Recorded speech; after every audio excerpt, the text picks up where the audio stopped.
What? Luka Doncic got traded to the Lakers. What? Is this fake? No, it's not real. Are you sure? Real. Yo, slow! No way that's real. Slow! Ah! Yo, you see that? Luka Doncic just got traded to the Lakers. No. To the Lakers page, or should I just? Oh my God. Oh my God. Oh my God. The Lakers are trading, the Mavericks are trading Luka Doncic.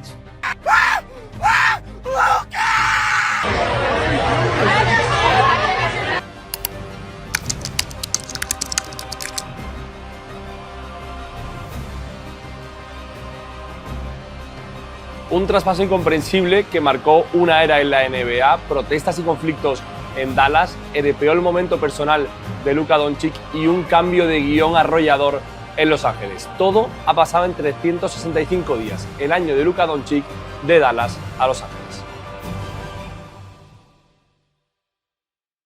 Vamos a hablar de todo en este extra y sobre todo analizar cuál es y sigue siendo el gran problema de Doncic en Los Ángeles y por qué ahora sí, por qué ahora justo empieza una nueva era para Doncic en los Lakers. Pero antes, un año después, queremos analizar cómo de grande fue el terremoto, qué magnitud tuvo y por qué fue un shock generalizado en Estados Unidos.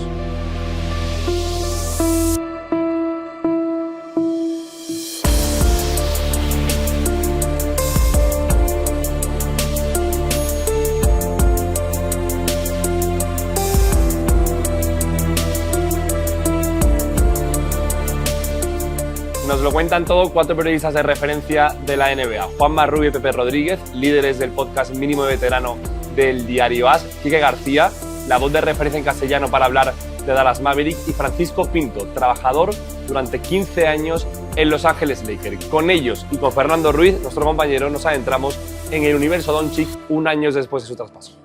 Yo me desperté por la noche que no estaba trabajando y miré el teléfono, que siempre suelo mirar a ver si ha pasado algo, cómo están yendo los partidos de ese día, y casi tuve que poner la mano en la pared. Cuando de repente, una mañana de domingo, sin venir a cuenta, te levantas, abres el Twitter y pone los Dallas Mavericks han traspasado a Luka Doncic a los Lakers y dices, ¿esto qué los demonios? ¿Cómo ha podido suceder esto, no? Pensábamos que le habían hackeado el teléfono, que no era cierto, e inmediatamente después llamo a una persona que trabaja en Lakers, que es muy de adentro, y de hecho le envío un texto y le pregunto una sola frase, ¿es verdad? Y me responde sí. Y recuerdo perfectamente esa mañana de estar como andando, como no sabiendo si estabas en un sueño, en una pesadilla, o si era la vida real, y bueno, tan real que era aquello. Era absolutamente insospechado que pudieran traspasar a un jugador franquicia, que era uno de los mejores jugadores, o es uno de los mejores jugadores de la NBA. Yo personalmente jamás en mi vida pensé que Luka Doncic iba a dejar a Dallas. Los jugadores, los entrenadores, los que arman equipos, gerentes generales, y empiezas a ver las reacciones que ellos tuvieron al traspaso, te dabas cuenta de lo apoteósico del movimiento, de cómo se cimbró toda la liga y de cómo los propios jugadores de otros equipos no podían creer que esto estaba ocurriendo. Traspasar a Doncic está mal, traspasarlo por lo que recibieron de los Lakers está todavía peor, ¿no? La única manera que tenías de explicártelo al principio era, bueno, tiene que haber pedido él el traspaso, tiene que haber pasado algo para que haya habido esa ruptura. Hay gestos y cosas que hace pensar que podía haber algo por detrás de los focos con respecto a la vida personal de Doncic, a cómo se cuidaba, cómo entrenaba. Los aficionados, la ciudad, nota que ha perdido una parte de su alma. Lo que yo siento que fue para los fans de los Mavericks fue devastador. Pero peor que eso fue como dices, la absoluta fractura social, la caída en desgracia ante sus propios aficionados, la sensación de verdadera herida emocional entre la gente, que son cosas que a veces se dicen de una forma un poco superficial, pero aquí hubo realmente una brecha en la confianza, en la sensación de integridad, de que la gente ya las tenía hacia la franquicia. Se vaciaron las gradas, hubo protestas masivas. Hay muchos seguidores de los Mavericks que no han regresado, que simplemente desde este día del traspaso de Doncic dejaron de ser seguidores de los Mavs, de lo fuerte que fue. Es inconcebible que una franquicia de la NBA traspase a un jugador del nivel de Luka Doncic con su edad en las circunstancias en las que estaban en Dallas. Imposible de explicar y por lo tanto te quedas huérfano, ¿no? Te quedas completamente vacío si eres un aficionado de ese equipo. Y claro, la gran pregunta sigue sin respuesta. ¿Por qué Nico Harrison, responsable de Dallas, vende a Doncic en una operación relámpago? Esto, de momento, es lo que sabemos. ¿Es el máximo culpable Nico Harrison? Yo no lo creo. Es verdad que el relato que se ha vendido es ese y sin duda él como general manager habría tenido muchas desavenencias con Luka Doncic, con la manera de jugar, con la manera de prepararse, con su profesionalidad, con esta idea que luego explicó a posteriori que él cree que en baloncesto en la NBA se gana con la defensa y que con la defensa Luka Doncic, por muy bueno que sea en ataque, jamás lo va a conseguir. A mí me parece una explicación grotesca de la realidad de la NBA y luego además yo sostengo que nadie que compre una franquicia, como fue el caso de la familia Adelson por 3.000, 3.500 millones, lo que fuese, da igual, ahora probablemente valga el doble, nadie invierte ese dinero, ese capital, para que un ejecutivo, un empleado, a fin de cuentas, por cualificado que sea, tenga una decisión sobre un activo tan poderoso para la franquicia como es Luka Doncic. Igual no es el responsable último, porque también hay unos propietarios que son los que firman la decisión final y que podían haberle dicho, tú no haces esto y quitar a Nico Harrison, o sea, no es el único, pero sí que es por lo menos por lo que sabemos, el artífice y el que llevó la situación hasta ese extremo. Después de la primera rueda de prensa que dan Nico Harrison y Jason Kidd, que encima Nico Harrison sale riéndose y diciendo cuánta gente hay aquí, ¿no? ¿Qué pasa? Dice que para él el futuro son los siguientes solo 2 o 3 años. Ahí de verdad la gente se cabreó. En Dallas se cantaba cosas contra él en los partidos de NFL de los Cowboys, en el aeropuerto, en los conciertos, en cualquier sitio donde se juntaba gente de Dallas, había cánticos contra Nico Harrison. Sí, había vídeos por ahí circulando de gente que se lo encontraba en bares y le insultaban, le decían cosas, en partidos de las universidades. O sea, ya se había vuelto también, no solo en Dallas, sino casi en toda Texas, en una costumbre ponerse a cantar el Fire Nico, el Despedid a Nico.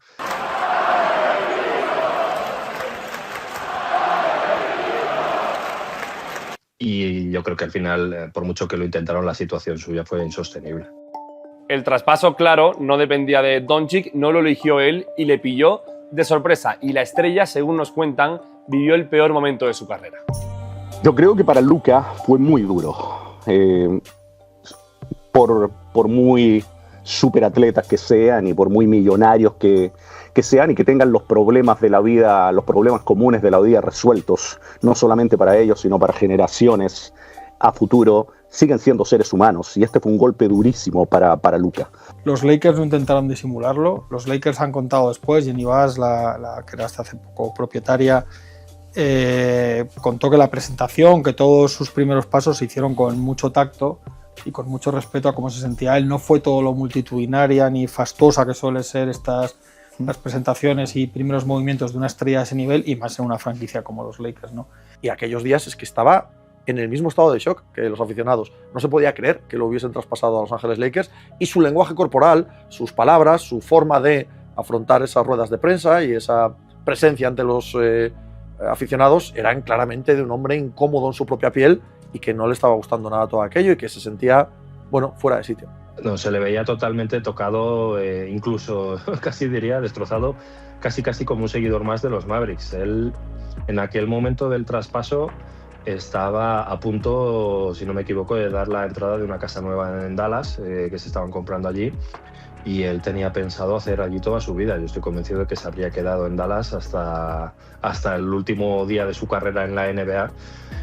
Podemos bromear con su madridismo, pero yo creo que eso también refleja la lealtad de Doncic hacia aquellos equipos que apostaron por él, y por eso estaba con cara de circunstancias en la rueda de prensa, tenía la mirada como perdida. Es muy complicado para él, que ya era padre, que veía en Dallas a la ciudad y al lugar donde él se iba a mantener por el resto de sus días, y que ya no era más una realidad. Yo creo que durante la temporada pasada, desde que llegó a Los Ángeles hasta quedar eliminados en 5 partidos contra Minnesota, yo creo que Luka nunca fue él. Y hemos hablado con gente de su entorno, él sí que luego empieza pronto a darse cuenta de que no se ha ido a ningún sitio, ¿no? a un sitio cualquiera, sino que están los Lakers, ¿no? Los Lakers sí que hacen mucho trabajo, eso me consta, de demostrarle lo que significa estar en los Lakers y lo que significa a nivel deportivo, a nivel social, a nivel mediático en Estados Unidos, en un sitio como Los Ángeles, como Hollywood, en una franquicia como los Lakers en la gran referencia. Prácticamente todos los días están en la puerta de su casa a primera hora de la mañana, le llevan a muchos sitios, le llevan a ver a marcas, a inversores, cosas de él. Está el mar, está el sol, son los Lakers, ¿no? Empieza poco a poco a asumirlo, pero yo creo que hasta el verano él no hace realmente el cambio de chip. Ahora que ya hemos hablado del traspaso, voy a hablar un poquito de actualidad de los Lakers y de la trascendencia que ha tenido Doncic. ¿Para ti ha cumplido las expectativas ahora que se cumple un año de ese traspaso? Yo creo que está jugando al nivel que se le puede exigir a Luka Doncic. Entiendo también que haya gente que considera que esto es prácticamente magia y que si tienes un jugador de este tienes que ganar todos los partidos posibles y ser un candidato al anillo al instante. No están desencaminados en la NBA. Un jugador de este calibre tiene que hacerte ser prácticamente candidato al anillo solo con su mera presencia. Quizá no sobresaliente, porque la aspiración deportiva podría haber sido ya más a corto plazo otra, pero sí que por lo menos es de notable alto como mínimo. ¿Dónde estarían los Lakers hoy sin Luka Doncic? Yo creo que ni siquiera estaríamos dentro de los 10 primeros equipos de la conferencia. Ese es el impacto que para mí tiene Luka Doncic en el equipo. No es un plantel bien conformado. Le falta, si tú te pones vídeos de él en la burbuja y en esas primeras de Florida, en esas primeras temporadas suyas, ves que él ha perdido velocidad, explosividad, potencial. No es exactamente el mismo jugador, pero sigue siendo uno de los mejores jugadores de la NBA y sigue siendo un jugador por el que merece la pena apostar por hacer una construcción de equipo a su alrededor. Lo que tienen que preocuparse es de hacer el mejor equipo posible alrededor de Doncic. Si tú apuestas por Luka Doncic como tu jugador principal, como tu estrella, tienes que construir todo lo de alrededor a su imagen y semejanza, o intentando cubrir también sus carencias. Entonces necesitan aleros fuertes, aleros defensores, gente que meta triples, pivots que sean móviles, cosas que casi no tienen en la plantilla. El de Doncic fue un movimiento, ya lo sabéis, sonado e histórico en Estados Unidos, pero Doncic en su primera temporada con los Lakers no ha sido capaz de conseguir el anillo de la NBA, ni siquiera estuvo tan cerca como se presuponía o se podía prever. ¿Qué le falta a Luka Doncic para ganar el anillo? ¿Por qué Lakers no lo gana? ¿Qué le frena para poder conquistar la NBA? Los expertos señalan un gran problema y un matiz importante. Creo que LeBron podría jugar más, pero en Lakers, por la cantidad de dinero que gana LeBron James, yo no lo veo regresando a Los Ángeles. LeBron James no es el problema, como dicen. LeBron James es un problema porque cobra $53 millones al año. No es tanto la crítica a LeBron per se, como el hecho que hasta que no se acabe la era LeBron, es muy complicado montar un muy buen equipo alrededor de Doncic. Claro, el problema con LeBron, bueno, son dos problemas. Uno es el salario, que ocupa bastante en la plantilla y con lo cual es difícil hacer otros movimientos. Y otro es que LeBron, para bien o para mal, es una fuente constante de distracciones también, con su agente, con sus... no ego, pero sí él necesita balón, él necesita protagonismo. Sí que hay un punto en el que desde fuera parece obvio que los activos que Los Ángeles Lakers tienen para construir plantilla, el espacio salarial que ocupa LeBron James en su último año de contrato y las elecciones del draft que no ponen en traspasos para no comprometer el futuro, para tener tanto espacio salarial como rondas del draft que puedan utilizar, ya sea para elegirlas, ya sea para moverse en otros traspasos, cuando no esté LeBron. La estructura que tiene el equipo en estos momentos no te la soluciona solamente trayendo a Giannis, por ejemplo, que muchos piensan Antetokounmpo y Luka serían una pareja mortal, y desde la lógica del baloncesto, donde tienes a uno que es externo y otro que es más interno, obviamente que sí, que llama la atención, pero hoy en día, si no tienes planteles profundos, si no tienes rotaciones profundas donde puedas en cualquier momento del partido hacer un cambio y tener por lo menos 10 jugadores en los cuales puedes confiar y saber que van a tener un impacto en la cancha, está complicado, por muy buenos que sean tus primeras 2 o 3 espadas. No me cabe ninguna duda que la nueva propiedad, unido al final de LeBron James, va a hacer que los Lakers sean ultra agresivos a la hora de montar una nueva plantilla, un nuevo equipo que aspire al anillo. Y ahora sí, por último, hablamos del nuevo giro de guión en los Lakers y por qué Doncic está más cerca que nunca de conseguir el anillo de la NBA. Todo depende del nuevo dueño de la franquicia, de Mark Walter, dueño también de los Dodgers de béisbol y obsesionado a conseguir haciendo historia en el deporte desde Los Ángeles. Es bueno que haya un cambio, que ha llegado un propietario como Mark Walter, que está haciendo maravillas con los Dodgers en béisbol, en la MLB también en Los Ángeles. Siempre habían estado a la sombra de los Yankees y desde que ellos son los propietarios de este equipo arrasan y son los mejores y los más ambiciosos. aunque sean nombres diferentes, hay mucha hermandad también con los que han invertido en el Chelsea, y ya vemos con mucho menos éxito, pero que no van escasos de ambición y de gasto. No me cabe ninguna duda, lo que te decía antes, los Lakers van a ser uno de los equipos más ambiciosos de la liga, siempre lo son, ¿no? Pero en este contexto de nuevo propietario más todavía. La diferencial principal en el béisbol es que el béisbol no tiene tope salarial. Entonces simplemente puedes gastar más que todos.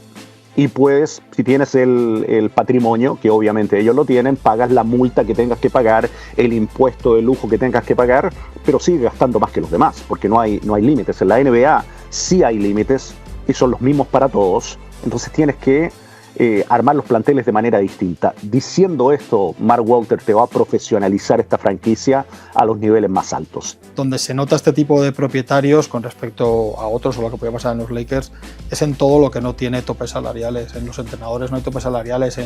Si un entrenador tiene 10 o 15 personas a su servicio en distintas áreas, hay topes salariales. En si un coordinador, un asistente especialista en defensa se lo lleva a otro equipo y tú pones dinero para que no se vaya, y no hay topes en tener el mejor general manager o los mejores especialistas en los roles que se necesitan en los despachos, tampoco hay en equipos médicos. En todo eso se supone que Walter ha llegado o está llegando en su desembarco progresivo con idea de invertir y de cambiar y de ser muy ambicioso, y eso tiene que también ser una buena noticia para Doncic, que hay una compra por más de 10.000 millones con la idea de hacer una apuesta ambiciosa y una inversión en personal, en los despachos y en la pista para hacer un equipo que intente ser campeón todas las temporadas. Ya lo veis, a Doncic le llega una nueva oportunidad después de un año de momentos importantes de cambios y de turbulencias. Lo hemos contado en Extra, todo ha cambiado para él, pero ahora 100% llega la hora Doncic.